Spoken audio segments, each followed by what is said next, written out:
Let's talk about how you can better tolerate prolonged standing, that is standing for 20 or 30 minutes or longer, without having low back pain.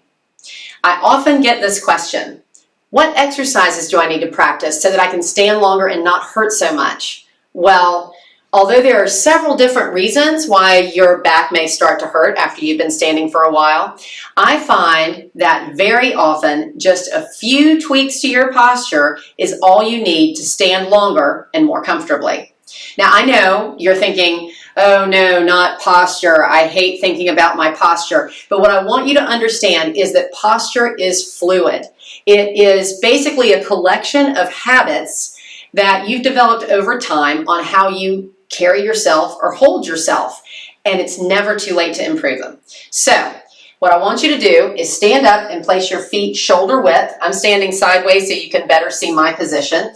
But with your feet shoulder width, I want you to first figure out where is your weight over your feet.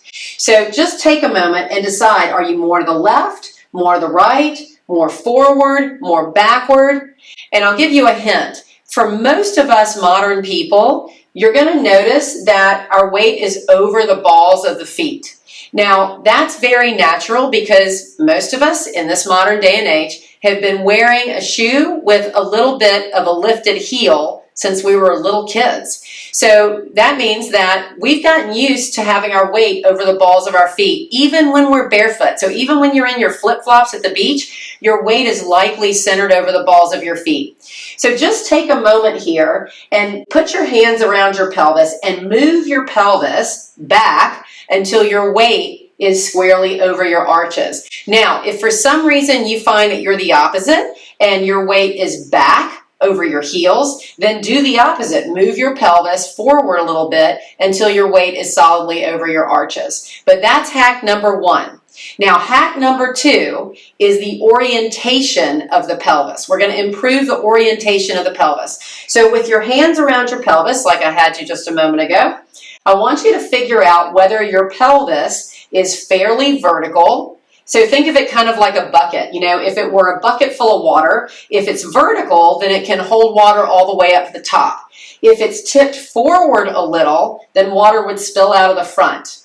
If it's tipped backward a little, water would spill out of the back. Now you can see from me tipping my pelvis, and I'm exaggerating a little bit. I'm sure that none of you are quite that tipped, but you can see that neither this tipping forward nor the tipping backward looks right. It doesn't look right, it doesn't feel right, and over time, it can probably make your back ache. Now, especially the tipped forward pelvis, you can see puts an exaggerated curve in my lower back. And that's going to make my back tired because those muscles are going to have to work extra hard to pull my shoulders back. We're going to get back to that in a minute.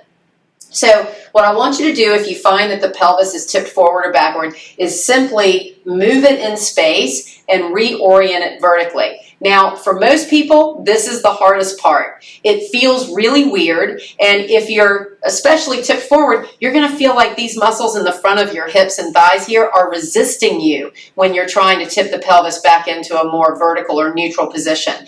But go ahead, humor me here, do it anyway, and once again, check in with your feet, make sure your weight is still oriented over the arches. So once we've got the weight over the arches, the pelvis vertical, we're going to address the rib cage. Now, I mentioned just a moment ago that if your pelvis tends toward being tipped forward, your ribs are probably thrust upward and outward a little bit so that you can still feel upright. But that is exhausting to the lower back. So with the pelvis more vertical, I want you to relax your front ribs a little bit. Now, I know this is going to make you feel like you're rounding your shoulders. I promise you're not. You are correcting an exaggerated posture there of the thrust ribs, and you will probably already start to feel some ease in your lower back. Now, the last little bit is just to take the head back over the neck and realign over the neck. We all know that with all the screen time that we all have these days, the head wants to ride forward. So take a moment and glide that head back at least a couple of inches. Now, once you've done all this, you should feel like you're pretty stacked up. You're pretty well aligned, and you're probably already experiencing some ease in your lower back. And I know what you're thinking. You're thinking, Amanda, there's no way I can keep this up. This is too contrived. It's too hard. But what I want you to understand is that by placing your awareness into those 4 places, you can hack your posture anywhere at any time. So the way this works, if you want to improve your posture and ease your back with standing, is that the next time you're standing and you start to notice a little bit of trouble in your lower back, check in. Orient your weight over your arches. See if you can get the orientation of the pelvis more vertical. Relax the front ribs and glide the head backwards over the neck. Just a little bit of incremental improvement over time is going to add up to big payoffs over the long haul. So be persistent, keep checking in, build your awareness, and make things better. Now, I have one more treat for you. If you find that, as I mentioned, the orientation of the pelvis is really challenging for you, especially if you found that pelvis to be a little bit tipped forward, as I showed you in the earlier part of the video. I have a video that I've already made about how to deal with tight hips. So you can click on this link below and check out this video, and you'll learn some exercises where you can start to manage tight hips. The improved hip mobility will not only ease your back with standing, but it will also ease your back in the long run for other reasons, years to come. Now, the other treat that I have for you is if you find that the head and neck position is the hardest battle for you, maybe it's the ribs, the head, and the neck, then check out this link on forward head and rounded shoulder posture and a few mobility exercises and stretches that you can do to improve that. So I hope that this little tip was helpful for you. As always, if you like it, please hit the like button, subscribe if you haven't done that yet, and by all means share this video with your friends that you think could benefit from it.